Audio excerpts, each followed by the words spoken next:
আসসালামু আলাইকুম, আমি কানিজ ফাতেমা অর্দা টেকনিক ইজি এডুকেশনের পক্ষ থেকে সকলকে জানাই স্বাগতম। মূলত আজকে আমরা সপ্তম শ্রেণীর বাংলা বিষয় নিয়ে আলোচনা করতে যাচ্ছি। আপনারা আমাদের মলাট দেখে বুঝে ফেলার কথা। আমাদের কিন্তু এই বছর বইটা পরিবর্তন করা হয়েছে, এটা আমরা সবাই জানি। আমরা এর আগে অনেকগুলো পর্ব দেখেছি এই বইয়ের উপর। তো আমরা আজকে যে পর্বটা করতে যাচ্ছি সেটা আমাদের প্রথম অধ্যায়ের উপর, তবে প্রথম পর্ব না, এর আগেও কিন্তু আমাদের অনেকগুলো পর্ব আছে।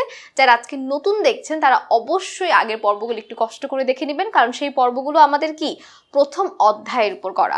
তো আজকে আমাদের প্রথম অধ্যায়ে যে পর্বটা আমরা করতে যাচ্ছি, আমাদের প্রথম অধ্যায়ের নামটার সাথে খুবই মিলে। পর্বটার নাম প্রসঙ্গের মধ্যে যোগাযোগ করি। তো আমাদের প্রসঙ্গের মধ্যে যোগাযোগ যে কারোর সাথে আমরা করব, তো প্রসঙ্গ কাকে বলে বা প্রাসঙ্গিক কথা বা অপ্রাসঙ্গিক কথাগুলো কি কি হতে পারে, এগুলোই তো আমরা জানি না। তো আমরা যতক্ষণ না জানবো যে কোনগুলো প্রাসঙ্গিক কথা কোনগুলো অপ্রাসঙ্গিক কথা, তো সেক্ষেত্রে আমরা কি, সেক্ষেত্রে আমরা তো যে কোনো জায়গায় যে কোনো পরিস্থিতিতে প্রসঙ্গের বাইরে যে কথা বলেই ফেলবো। তো আজকের যে পর্বটা সেটা হচ্ছে আমাদের একটা প্রসঙ্গে নিয়ে একটা উদ্দীপক দেওয়া থাকবে। সেই উদ্দীপকে কোনগুলো প্রাসঙ্গিক কথা কোনগুলো অপ্রাসঙ্গিক কথা সেগুলো নিয়ে আলোচনা হবে, এবং প্রাসঙ্গিক কথা এবং অপ্রাসঙ্গিক কথা বলতে আমরা কি বুঝি সেটা নিয়ে আমরা আজকের পর্বে আলোচনা করব। তো আমরা এখন একটু চলে যাই বইয়ের মধ্যে কি লেখা আছে সেটা দেখ। তো এখানে আমরা দেখতে পাচ্ছি প্রাসঙ্গিক কথা এবং অপ্রাসঙ্গিক কথা। তো এখানে আমাদের টপিক হচ্ছে প্রাসঙ্গিক কথা এবং অপ্রাসঙ্গিক কথা।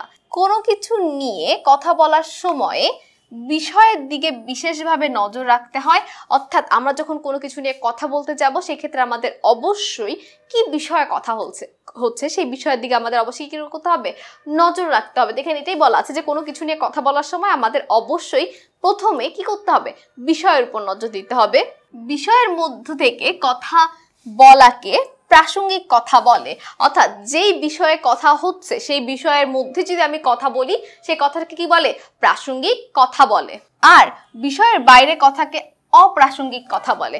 আর আমি যদি বিষয়ের বাহিরে যে কথা বলি সেটাকে কি বলবে, অপ্রাসঙ্গিক কথা।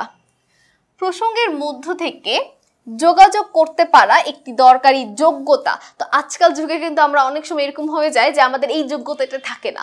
আমাদের যে প্রসঙ্গে কথা হচ্ছে সেই প্রসঙ্গে আমরা কথা না বলে একজনের সাথে কথা বলতে যে ভিন্ন একটা প্রসঙ্গে কথা বলে ফেলি, তখন কি হয়, সামনাসামনি কথা বলতে যে আমাদের অনেক বেশি সমস্যার সম্মুখীন হতে হয়। হয়তো বা সামনের জন বিরক্ত হয়ে যেতে পারে বা সামনের জন আগ্রহী নাই থাকতে পারে। তাই আমাদের যেই প্রসঙ্গে কথা হচ্ছে সেই প্রসঙ্গে কথা বলা উচিত, প্রসঙ্গের বাইরে যে হুট করে অন্য জায়গা থেকে কথা নিয়ে আসা উচিত না। তো আমাদের কি প্রসঙ্গের মধ্য থেকে যে একটা মানুষের সাথে যোগাযোগ করতে পারা, এটাও কিন্তু একটা কি অনেক বড় গুণ বা অনেক বড় যোগ্যতা। আমাদের যে এর আগের পর্বটাই ছিল, 5 নাম্বার যে পর্বটা ছিল, সেখানে কিন্তু আমরা দেখে এসেছি যে সোহেল এবং পলাশের একটা কাহিনী ছিল। সোহেল কি করছিল, প্রসঙ্গের ভিতর কথা বলতে চাচ্ছিল, আর পলাশ কি করছিল, প্রসঙ্গের বাহিরে যেয়ে অপ্রাসঙ্গিক কথাবার্তা বলছিল, যার ফলে কি হয়, তাদের ভিতরে কিন্তু খুব একটা ঝগড়ার মতো বেঁধে যায়। পলাশের উপর সোহেল খুব রেগে যায় বা বিরক্ত হয়ে যায়। তো আমাদের অবশ্যই কি প্রসঙ্গের মধ্য থেকে কথা বলাটা একটা খুবই দরকারি যোগ্যতা। দুজন বা কয়েকজন মিলে আলাপের সময়ে বক্তা কিংবা শ্রোতাকে প্রসঙ্গের মধ্যে ধরে রাখতে হয়। বা দুইজন বা তারও অধিক মানুষ যখন আমরা একত্রে কথা বলবো সেক্ষেত্রে আমাদের কি করতে হবে, দুজন বা কয়েকজন মিলে আলাপ করার সময় বক্তা বা শ্রোতাকে প্রসঙ্গের মধ্যে আমাদের ধরে রাখতে হবে। তো এরপর বলা আছে প্রাসঙ্গিক ও অপ্রাসঙ্গিক কথা খুঁজি। তো আমাদের এখানে একটা উদ্দীপক দেওয়া আছে, এই উদ্দীপকে আমাদের প্রাসঙ্গিক এবং অপ্রাসঙ্গিক কিছু কথা থাকবে। সেই প্রাসঙ্গিক এবং অপ্রাসঙ্গিক কথা আমাদের খুঁজে বের করতে হবে। একজন শিক্ষার্থী লালবাগের কেল্লা ঘুরতে গিয়েছিল। সে লালবাগের কেল্লা ঘুরে এসে নিচে মতো করে লিখলো। তো সে কি করলো, লালবাগের কেল্লায় ঘুরতে গিয়েছিল, সে লালবাগের কেল্লা ঘুরে সে নিচের কথার মতোগুলো লিখলো। তো এগুলো যে আমরা এখন দেখতে পাচ্ছি তার লেখা কিছু কথা। তো এখানে আমরা দেখতে পাচ্ছি লেখা আছে, অনেক দিন থেকেই ইচ্ছা ছিল পুরাতন কোনো ঐতিহাসিক জায়গা ঘুরতে যাব। তো এখানে লেখা আছে যে অনেকদিন ধরে একটা শিক্ষার্থীর ইচ্ছা ছিল যে সে একটা ঐতিহাসিক স্থান ঘুরতে যাবে।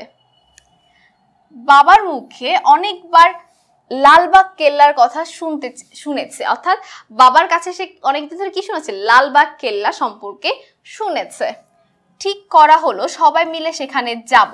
তো তারা কি ঠিক করলো যে সবাই মিলে তারা লালবাগের কেল্লায় যাবে। তার বাবার মুখে সে অনেক লালবাগ কেল্লা সম্পর্কে শুনেছে, তো তারও একটা ইচ্ছা হয়েছে ঐতিহাসিক স্থান ঘুরে আসার। তাই তারা সবাই মিলে কি করবে, লালবাগের কেল্লায় যাবে। আমাদের যাওয়ার কথা শুনে আমার মামাতো বোনও যেতে চাইলো। তো তাদের কথা শুনে তাদের যে মামাতো বোন ছিল সেও কি করলো, যেতে চাইলো তাদের সাথে লালবাগের কেল্লায়। ওর নাম শেফালি। শেফালিকে নিয়ে অনেক মজার মজার ঘটনা আছে। বলছে যে তার যে মামাতো বোনের নাম শেফালি, তাকে নিয়ে আবার খুব মজার মজার ঘটনা আছে। একবার যেমন আমার মামা ওকে বলেছিলেন, শেফালি তুমি কি আমার জন্য 1 কাপ চা বানিয়ে আনতে পারবে? তো তার মামা শেফালি তার মামাতো বোনকে বলেছিল যে তুমি কি আমার জন্য 1 কাপ চা বানিয়ে আনতে পারবে?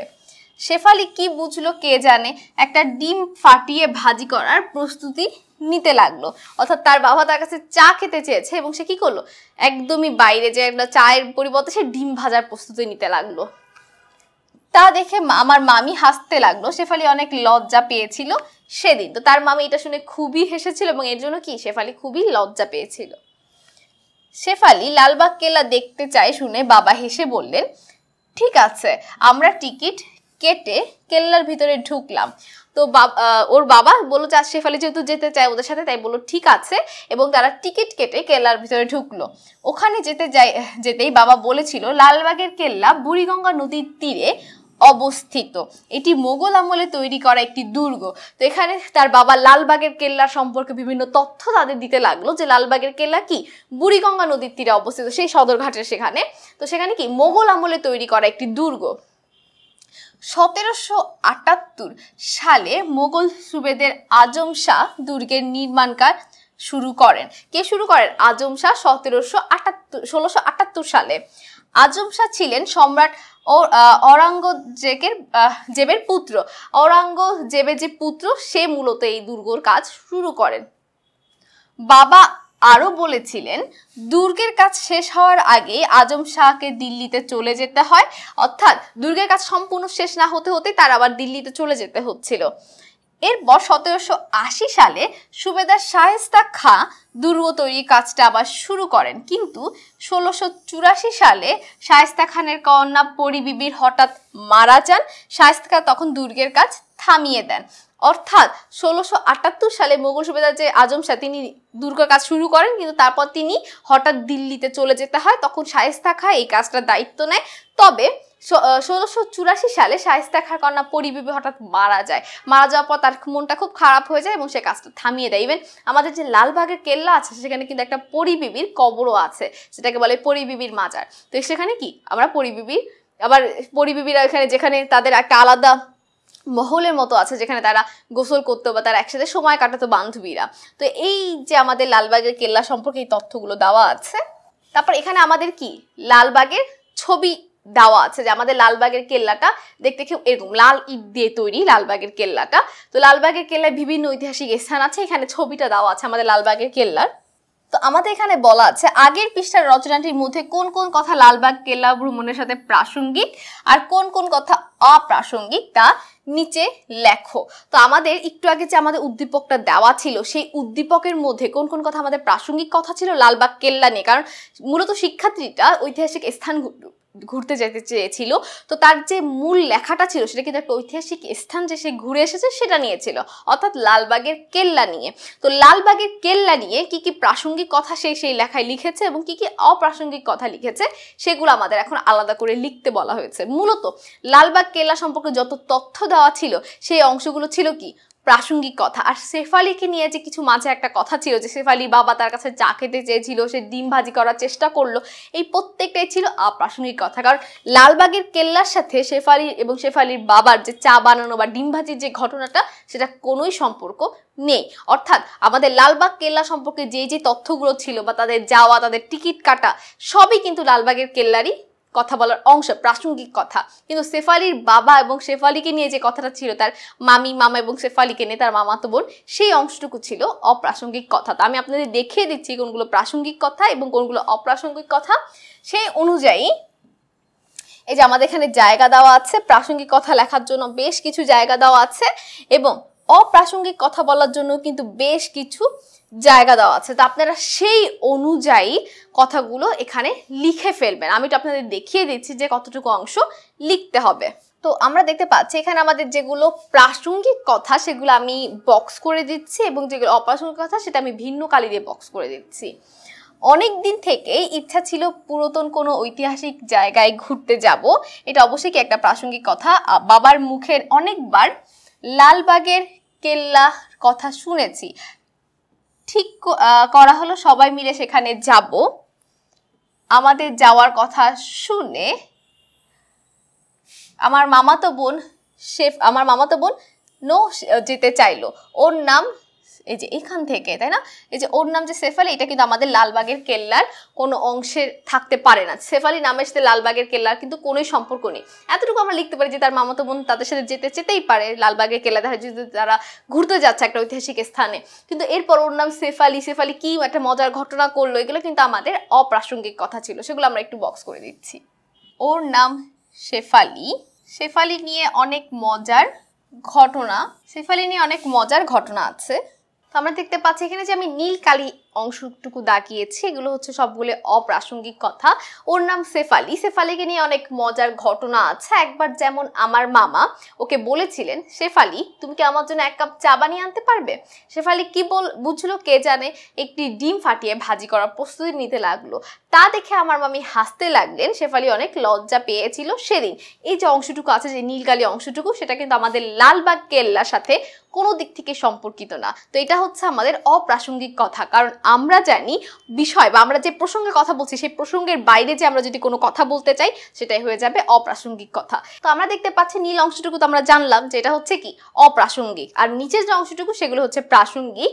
শেফালি লালবাগের কেল্লা দেখতে চায় শুনে বাবা হেসে বললেন, ঠিক আছে। আমরা টিকিট কেটে কেল্লার ভিতরে ঢুকলাম। ওখানে যেতেই বাবা বলেছিলেন, লালবাগের কেল্লা বুড়িগঙ্গা নদীর তীরে অবস্থিত। এই মোগল আমলে তৈরি করা একটি দুর্গ। 1678 সালে মোগল সুবেদার আজম শাহ দুর্গের নির্মাণ কাজ শুরু করেন। তো আজম শাহ ছিলেন সম্রাট আওরঙ্গজেবের পুত্র। বাবা আরো বলেছিলেন, দুর্গের নির্মাণ কাজ শেষ হওয়ার আগেই আজম শাহ দিল্লিতে চলে যেতে হয়। এরপর 1680 সালে সুবেদার শায়েস্তা খান কাজটি আবার শেষ হওয়ার জন্য দুর্গ তৈরি কাজ শুরু করেন। কিন্তু 1684 সালে শায়েস্তা খাঁর কন্যা পরি বিবি হঠাৎ মারা যান। শায়েস্তা খাঁ তখন দুর্গের কাজ থামিয়ে দেন। তো এই অংশটুকু যে ছিল সেটা কিন্তু আমাদের দুর্গ নিয়ে, আমাদের লালবাগের কেল্লা নিয়েই ছিল। তো সুতরাং আমরা দেখতে পাচ্ছি আমাদের যে এতটুকু অংশ আছে এখান থেকে এই অংশটুকু পর্যন্ত, এই অংশটুকু হচ্ছে আমাদের প্রাসঙ্গিক কথা, আবার এই অংশটুকু থেকে আমাদের এই অংশটুকু পর্যন্ত হচ্ছে প্রাসঙ্গিক কথা। আর মাঝে যে অংশটুকু বলা আছে ওর নাম শেফালি, তারপর এখানে যে লজ্জা পেয়েছিল সেদিন, এই অংশটুকু হচ্ছে আমাদের অপ্রাসঙ্গিক কথা। কারণ আমরা জানি প্রসঙ্গ নিয়ে যখন আমরা কথা বলবো সেটা প্রাসঙ্গিক কথা, আর প্রসঙ্গের বাইরে যে যখন আমরা কথা বলবো সেটা হয়ে যাবে অপ্রাসঙ্গিক কথা। শেফালি সম্পর্কে যে তথ্যগুলো ছিল সেগুলো কিন্তু লালবাগের কেল্লার সাথে কোনোভাবেই সম্পর্কিত ছিল না। যেহেতু সম্পর্কিত ছিল না, তাই এটা হচ্ছে কি অপ্রাসঙ্গিক কথা। তো আমাদের কিন্তু বলা আছে যে প্রাসঙ্গিক কথাগুলো আমাদের এখানে লিখে নিতে বলেছে, অর্থাৎ লালবাগ কেল্লা সম্পর্কে বাবা যেই তথ্য দিয়েছে সেগুলো আমরা এখানে সুন্দর করে পেন্সিল দিয়ে লিখে ফেলবো। এবং আমাদের কিন্তু এখানে আবার অপ্রাসঙ্গিক যে কথা, অর্থাৎ শেফালিকে নিয়ে যে কথাগুলো আমি দাগিয়ে দিয়েছি নীলকালি দিয়ে, সেই অংশটুকু আপনারা এখানে পেন্সিল দিয়ে লিখে ফেলবেন। তাহলে কি হবে, আমরা প্রাসঙ্গিক কথা এবং অপ্রাসঙ্গিক কথাগুলোকে খুব সহজে আলাদা করতে পারবো। তো আশা করি আজকের এই পর্বটি দেখার পর কোনগুলো আমাদের প্রাসঙ্গিক কথা এবং কোনগুলো অপ্রাসঙ্গিক কথা, কোথায় যে আমাদের প্রাসঙ্গিক কথাগুলো বলা উচিত এবং কোথায় বলা উচিত না, বা অপ্রাসঙ্গিক কথা বলে কি কি সমস্যা হতে পারে, বিরক্ত হতে পারে মানুষ, আগ্রহ নাই থাকতে পারে কারো, তো সেই সকল বিষয় নিয়ে আমরা জানতে পারলাম। তো আশা করি আজকের এই পর্বটি দেখার পর আপনাদের এই প্রশ্নটা বা প্রাসঙ্গিক কথা এবং অপ্রাসঙ্গিক কথার জন্য যে ফাঁকা অংশটা দেওয়া আছে সেটা পূরণ করতে কোনোই সমস্যা হবে না। আমি কিন্তু গোলাপি বা লাল কালি দিয়ে যে অংশটুকু দেখিয়ে দিয়েছি সেগুলো প্রত্যেকটা হচ্ছে প্রাসঙ্গিক কথা, এবং নীল কালি যে অংশটুকু দেখিয়ে দিয়েছি সেই সবগুলো হচ্ছে অপ্রাসঙ্গিক কথা। আপনারা কিন্তু এই ফাঁকা অংশটুকু, শূন্যস্থানটুকু পূরণ করে ফেলবেন। তো আশা করি আজকে এই পর্ব দেখার পর আর কারো কোনো এই শূন্যস্থান পূরণ করতে সমস্যা হবে না। আজকের ক্লাসটা এতক্ষণ কষ্ট করে দেখার জন্য সকলকে অসংখ্য ধন্যবাদ, এবং পরবর্তী যে পর্বটি আছে সেটা দেখার আমন্ত্রণ রইল। আমি কানিজ ফাতেমা অর্দা যেখানে শেষ করছি। আসসালামু আলাইকুম, আল্লাহ হাফেজ।